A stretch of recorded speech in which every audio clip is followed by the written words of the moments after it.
Now let's compare two forms of contracts in academic field and in cultural field, in cultural industries. So what is the main difference between university and bureaucratic organization? So in any bureaucratic organization, the control is based on what we call bureaucratic control. It's based on the rules, reports, and constant vertical control, vertical will say incitement of people to work. So it means that the job is regulated from one hand by the contract of the particular worker and by a lot of different rules, which are the, we'll say, enforcement rules coming top down, coming from organization to the worker. This is the classic bureaucratic organization. What is the university? And I think not only the university, but also the cultural industries, and we spoke about it during the first week of our course. So, in the university, we have dealt with the self-motivated organizations. It means that, yes, you have a contract, but the remaining part, it's not the rules coming from bureaucratic control top-down, but self-enforcing rules. Self-enforcing rules which are elaborated by people working by themselves and implemented inside the organization. And it means that in academic world, it's not the directive control which is used, but especially this idea of self-enforcement. Self-enforcement because you understand perfectly that you are a part of academia, and since you are a part of academia, you have more or less the representation what you can do in academia and what you can't. And it motivates you, it guides you during your activities, which is very big difference from the, well, say, corporations, hierarchical control organizations, ministries, etc., etc. So you have workers which are working by themselves. You just should, well, say, select them. You just should find these people who will share these self-enforcing rules, who will be able to self-enforce themselves as a worker, and then propose them a particular contract inside which they will work by themselves without any particular bureaucratic control, we'll say, control which is generally destroy the motivation. We know perfectly that in any bureaucratic organization, the motivation is lower than in self-enforcing organization. Bureaucratic organizations are destroying the motivation just because they are implementing the control, the reports, the system of the directive coming top down. In self-motivated organization, you have absolutely other atmosphere. And I think that the main difference of the academia from the non-academia and of creativity, creative industries from non-creative industries, and it's this atmosphere.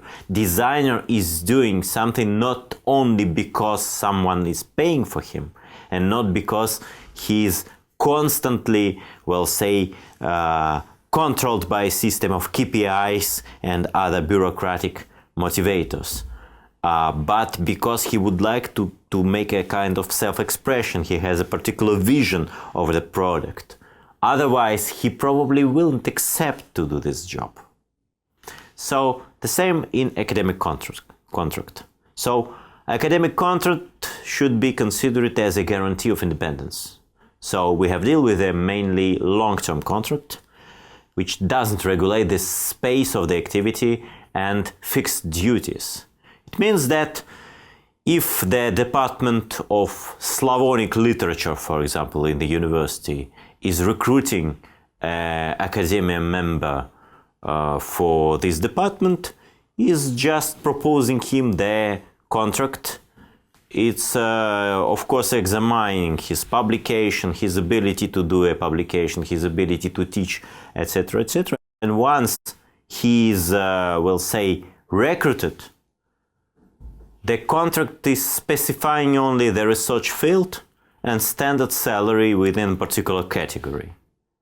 But he is more or less free by himself to define what he would like to do inside this contract. Apart the teaching,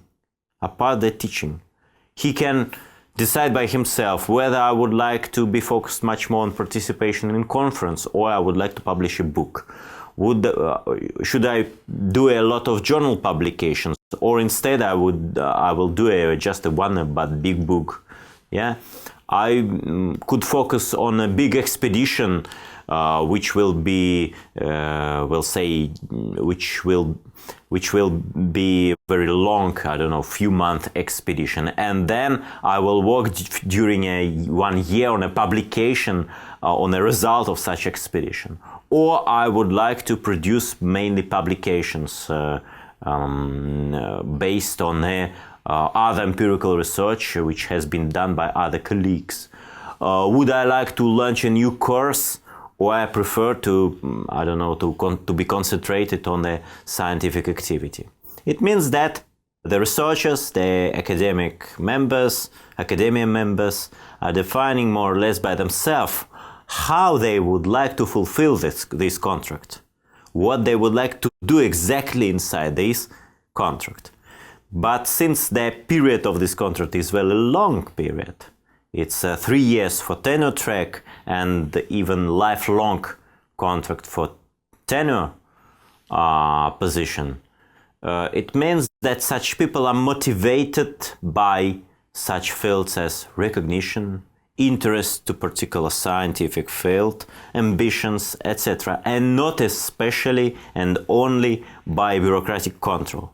And then after these 3 years, you have an interim review, after which you are obtaining a long-term, the lifelong position. Either you should leave this university and find other university probably which will respond to this criteria. So it means that finally academic contract guarantee a particular independence, the self-enforcing. The people could define by themselves what they would like to do inside. But in a particular period of time, someone will assess it. And someone will say, if this member of academia should be among our department or not, for example. Yeah? So, from this point of view, it's very, we'll say, different from the model of the creative or cultural industries contract, but from another hand, it guarantees particular independence, and this is a common point between them. It means that the contract is also based on idea of this independence or academic freedom, if you want. Academic freedom is the ability of people to decide by themselves what particular research field they would like to do, what particular course they would like to teach, and what kind of particular scientific results they would like to demonstrate. But inside the contract of creative workers, we have deal with also quite high level of flexibility. Yeah, it's quite flexible also, and the effectiveness is also based on self-motivation and not on a system of control points, top-down oriented. But the contract or inside academia is a permanent contract. It means that this contract is attaching academic workers to particular organization, which is a very big difference from the cultural industries. In cultural industries, as we know, starting from the middle of 20th century, especially in movie, in music, in some others, the people, in some other clusters, the people, the artists are not related with the majors by permanent contracts, which means that any artist could do any kind of product under different major agreements, which is not the case of the university. And until now, we know well that the professor working for one university generally could have an activity inside other university, but it should very well specify how he will say make a border between the activity in one university and activity in another university. How he will distinguish the result he obtained from the results of in one university from the results inside another university. And I think that this is one of the challenge of the academic contract right now. And we know that during different times, especially during some right-wing governments in United Kingdom, for example, the idea of the so-called permanent contract has been a few times debated, and some politicians proposed to, we'll say, destroy the model of the permanent contract in academia. So it means that this idea of the contract, which is linking directly and for the long time particular academic worker with a particular organization, is questioning. Especially this issue of permanent contract is very linked with the idea of what kind of product university is producing right now and how it is changed. And that's why I would like to present one of my view of how the university is evolving right now. This point of view is quite critical. It means that, in my opinion, in this transformation we can find a lot of criticism. But I can observe such tendency. What is the old model of the education? The old model of the education is based on the idea of the production of a very standardized product. Curricula with quite stable and non-changing set of disciplines, and especially organizational forms of education, lecture, research seminar, etc., etc. And main aim of the curricula was to maintain the creation and reproduction of scientific knowledge, which should be quite stable and conservative. So it means that university curricula was very conservative, was based on the idea of the knowledge which has been already generated and scientific knowledge which could be generated from this knowledge which is existing right now. So main holders of the curricula was academic leaders, chairs of cathedra, so-called cathedra, so recognized in particular scientific field. It could be very comparable with the system of the classic Hollywood. Old university system, it's a classic Hollywood system. It's the system of the 1930s, where we have dealt with the standard unit cost of each product. Each film during the classic Hollywood time was quite similar cost, because you have deal with quite standardized screenwriters, you have deal with quite same actors playing for this particular company, remunerated under the salary model, etc. So you have a quite high competition for entrance. You have the system of vertically integrated production. All processes are inside the corporation. All processes are inside the particular major. So particular major has his own screenwriters, his own actors, his own producers, his own theatrical chains, and everything is working like this. So, and a salary system attaching particular academic to particular institutions or particular actors to particular majors in Hollywood industry. What we can observe right now and how we can interpret the changes inside this system. I think that actually academia have a particular challenges which are pushing this old model to a kind of evolution, some changes, which of course could be and probably should be criticized. But such challenges are more or less objective, we know them. It's there, first of all, the mass enrollment. The number of people which would like to obtain the higher education is growing constantly in the world. Second is the problem of the project-oriented skills. The education and especially the industry demand universities to be more oriented to the practice, to the project, etc. Finally, it's the individually learning trajectory.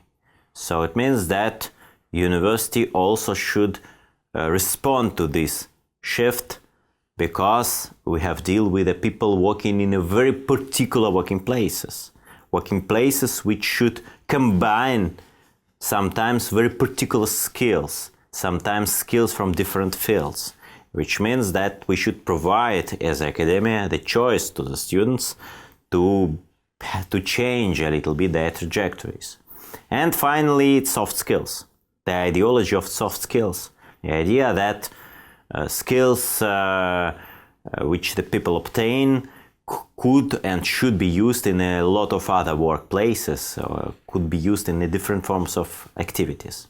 Of course, from this point of view, education is moving to the what we call the model of blockbuster. Blockbuster, it means the particular unique product with non-standard cost per unit. Because if you're making a particular program or curricula in engineering, you will never do it similarly than you will do this in mathematics. It's absolutely different fields. You can't do the program in engineering similarly than you are doing the program in philology, I don't know. So it means that you should orient on very different mass segmented markets, and which drives the university's differentiation. And in the developed countries, we have a very high, we'll say, difference between the university grades, university rankings. Yeah. So it means that each curriculum, it's not something very conservative. It is started to be regarded as a project, which has his separate time slot, we'll say, time period.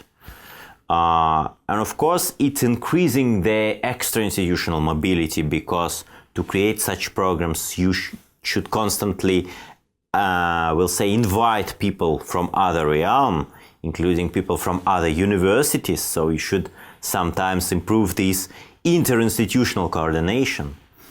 And of course, it drives the question on a flexibility of the academic contract. And another final phenomenon we can observe, it's the phenomenon of what we call the neo-managerialism inside the academia. The idea that the academia becomes so complicated that the purely academic people have no sufficient skills to manage it. That's why we can observe the professionalization of the management of the university, when the professional managers coming from another fields are starting to penetrate the university. So it's not anymore the figure of the classic professor who is a professor and at the same time the administrator or manager inside the university, but the idea that a particular professional manager, not professor, who is, we'll say, governing particular activities inside the university. Another challenge we can observe is, of course, the online education. And this is the challenge not only for the education system, but also for creative industries challenge. First of all, online education deals with a lot of mediatized content. So we have deal with the reproducible content, so it's industry. We have deal mainly with audiovisual content or mediated digital interactions. Any kind of learning through the online platforms, it's the mediated digital interactions between those who are programming these platforms and the authors of the course and the students, the enrolled, and there are a lot of audiovisual content, especially the video lecture. For example, inside the massive open online course, like our course, for example. So it means that online education enters into ecosystem of core cultural industries, because, as we said, already core cultural industries is the cultural industries based on audiovisual and video. It's according to to one of the cultural industry model or model of creative industries concentric circles. So of course we can observe different forms of such online education. For example, one form is blended learning, which is combining online and offline interaction, which is combining automatic tests, for example, with non-automatic tests, so verified by the particular monitor or master. We have deal with massive open online courses, which are completely online, and the new model, it's a so-called blockchain education, which is based on making the entire curricula from different online courses, which is recognized by a particular university, for example. And when this university is delivering the diploma, guaranteeing that these people is obtaining the particular degree after obtaining few massive or mass-oriented online courses. Of course, all these, we'll say, orientation to online education, especially massive open online courses, could be regarded as possibility to make the elite education mass-oriented. And it was one of the main idea of massive open online course. For example, if we will take a look on one of the interpretation of this field from New York Times in 2012, we can find this citation: "Nothing has more potential to lift more people out of poverty by providing them an affordable education to get a job or to improve in the job they have. Nothing has more potential to unlock a billion more brains to solve the world's biggest problems." So the idea that online education is something which will solve the problem of poverty, for example. So this is the idea that massive oriented online courses we'll say, working as a social lift, which providing the people from poorer classes the possibility to obtain the Harvard education because they can't pay the tuition fee. So, and of course, as we can see, it's very similar to this ideology of the creativity as the solving problem of the employment policy. So it's absolutely the same creative turn. You are just improving the creativity and you're becoming the creative banker or creative designer or creative someone, etc. And probably the state don't need to pay you a lot of money because you are working for pleasure, like this. So it's the same idea of reworking the middle class, which has been pointed out by Angela McRobbie in our 6th week. So, of course, one of such outcomes we can observe, it's the idea of Napsterization of the education or Uberization of education. Because what is the Uberization? Is the idea that there is no organizational borders. There is no borders between the university. The course is mainly proposed for audience outside the university. The course could be taken by different people from different countries, etc. The idea that there is no organizational borders. Another is the idea that curriculum or education inside this new model is understood as a set of courses, which could vary depending on consumer choice. So idea that the person who is taking the online courses is able to make by himself the decision which course will be good for him and which not. Which course will be good to obtain the qualification and which not.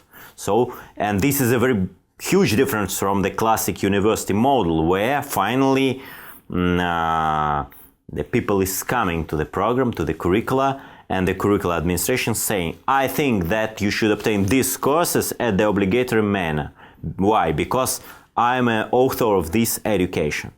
And the remaining courses you can choose, it's a so-called choice, it's the so-called free curricula. So it's the idea that consumer choice could drive the quality, which is finally could be questionable in the field of education. Yeah, another and it's the another phenomena we can call it Napsterization of the education. What is Napsterization? What did the online site Napster? Napster was the online platform who was the first to sell the music not by albums but by tracks, proposing different tracks to people.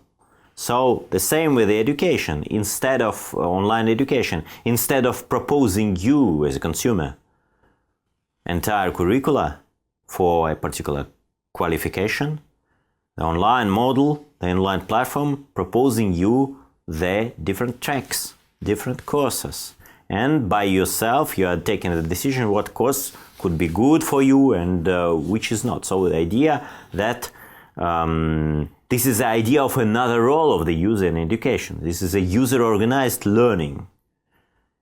And of course the idea that the consumer choice is based on ranking composed from different grades of another consumer. So this is the idea of Uberization. What is the Uber? Uber is just a tool connecting the drivers with good rankings and the consumers, the passengers. Passengers are ranking each driver, driver are ranking passengers. So quite similar idea in online education. The idea that you can filter the quality on the basis of individualized grades. Of course, this idea also could be questioned, and we'll take a look on it in the final part of this week when we will speak about the criticism of the new way of education, of the new models of education. Now let's take a look on this idea of creativity in academia on an example of creative writing. Creative writing, which became very popular programs in a lot of universities. How can we understand creative writing? It's a new university curricula oriented toward non-professional forms of writing. And here we can refer to our idea of creativity, which has been pointed out in the previous week. The creativity could be understood differently. It could be understood as a particular kind of activity based on production of symbolic forms embodied in different products. And in this case, we have deal with the hard skills. So in this case, we have deal with the hard skills of particular forms of writing. For example, writing for the journalist, writing as the speechwriter, writing as public relations manager, etc. This is a professional texts, professional hard skills work. Another forms of creativity could be understood as activity involving innovativeness and non-usual thinking. And in this case, we have deal with soft skills because such skills could be employed in a lot of different fields, not only in a particular journalistic, public relation field, etc., etc. And of course, once we speak about creative writing programs, they are mainly oriented to this second understanding of creativity. So it means that creative writing of this second form of the creativity is based on the idea of single author. So in the first model of the professional writing, we have deal with a so-called collective writing, writing for public relations, where your text will be used by another people in particular objectives, in advertising, in journalism, in speech writing, etc. So this is a form of collective writing. But the creative skills in the field of creative writing is the idea that you have a single author and you can improve his own skills to write. The idea of this single author model, of course, and which means that finally such programs are much more focused on the idea of narrative design of narratives inside the text, how to construct the text, and on the ideology of fostering creativity within the academia. It means that inside the academia you can foster the creativity of students, you can make students more creative by providing them a particular creative skills. So, and arts can shape and can be shaped by the academia in this case. Finally, such programs are much more oriented toward short forms of writing, such as poems, essay, novels, biographies, and some others, because such forms could be used in very different texts for very different, we'll say, human activities, social activities. Finally, it means that creative writing is very different from the language studies. Language studies are much more oriented on the rules of language. How to employ the language, how to employ the rules of language in order to produce texts. Creative writing is oriented on absolutely other things. It's oriented toward the self-expression. The idea of the creative writing is to make the people, to provide the people the ability to express their opinions, to self-expression, to their, we'll say, this openness of their minds to the creation of texts. Now let's do a little critique of this new creative university from the position of media studies and culture industry studies. And here I would like to refer, first of all, to a book which has been published in 1980s, I think, by Bill Riddings, The University in Ruins, where Bill Riddings is pointing out the idea that the university mission to reproduce the national culture is replaced by the idea of the global university of excellence, competitiveness, which means that university should be global, innovative, etc. And we'll say the objective of working of the university is to be compared with other universities, to be more innovative, to be more competitive, to be more, we'll say, to be a university of excellence. And of course, it implements a particular new managerial practices, such as practices of ranking, so comparing universities on a particular, we'll say, measurable parameters. It's the idea of bibliometrics, which means that you can measure the scientific performance of the people inside the academia, and you can compare it. Or the idea of KPIs, so keynote performance indicators coming from the management field, which finally will bureaucratize the university, and which are bureaucratizing university, making university much more pushing on top-down inside the academia, which is completely changing this landscape of the liberal model of the university, academic freedom, etc., etc. So, of course, we can do this critique of creativity as precarious worker doctrine, which is, of course, also penetrating inside academia. Creativity, as understood from different point of view and as very complex subject, is entering different curricula as soft skills. So the idea that creativity is everywhere, creativity should be everywhere, creativity should be in every curricula just because every worker in a contemporary society should be creative. It helps to amplify the social status of the middle class, this new assemblage of the middle class, if we will refer to the term of Angela McRobbie from our 6th part of the course. And of course, it contributes to creation of this new ideology of the new underpaid middle class which should be which should work not for money but for pleasure. Yeah, and from this point of view, we can see a lot of critique of such idea of creative writing, so writing of everything, critique of soft skills of everything, critique of digital skills which could be everywhere, etc., etc. Of course, another we'll say point of critique is the critique of the industrialization of education, because industrialization is the way to commodification. once you have industrialization, you have a commodification. So the transformation of the common good, and especially public good, into commercial commodity. So the logics of critical political economy of media, especially Christian Fuchs and some other colleagues.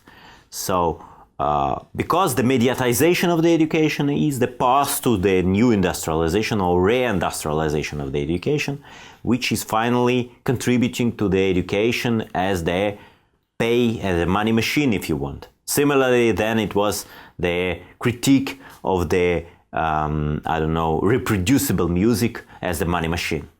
So, of course, the technologization of the education push this factor, push this development, of course, because it's dehumanizing the education from the point of view of some scholars. And once it's dehumanizing the education, it's industrializing it. It's completely making reproducible. Of course, it's also bringing the education into the networked world of Uberization, the idea of collectivism, the creation of the illusion of the education by making people clicking just buttons. Yeah, the people obtain the illusion by clicking the buttons that they participate in politics, for example, if they are voting for particular projects via the internet. Similarly, people obtain, we can make this criticism that the people, just by clicking on buttons in internet or on their tablet PCs, just also obtain the illusion that they obtain the education instead of really obtain some skills. And of course, another point is the logics of the commodification, which could be criticized because, of course, any platform is the relationship between advertiser and user. So this is the idea when the platform is not just giving you the content of the education. Platform, instead of that, is just selling the personal data of you as a user to a particular advertiser or other agent. So platform is just selling the data about users to the advertisers and to the other, we'll say, providers of services online. And giving the content to the user just to attract this user to be sold to the this third agent. We can make such kind of criticism if we will try to base this criticism of the idea on the idea of political economy of communication, especially the idea of double market, the idea of commodification coming from Dallas Smith. Similarly, then in the classic advertising-based model of the media industry or cultural industries. And finally, the Napsterization of the education through massive oriented online courses, because we can see the clash of the logics of catalog in musical industry with Napster, and similarly with MOOCs, we can see the clash of the idea of curricula and selling separate courses from curricula. So it's the idea that from education we are moving to the learning.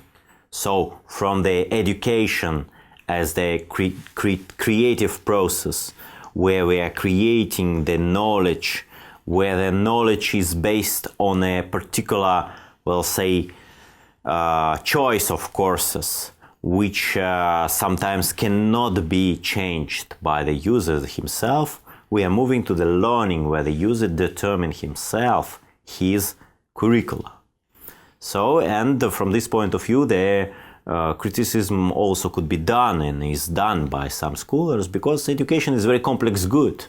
The result of education is unpredictable, and the effect of education is deferred, which means that we can't predict what kind of effect, social effect, we will obtain in the long run from this evolution from the education toward learning.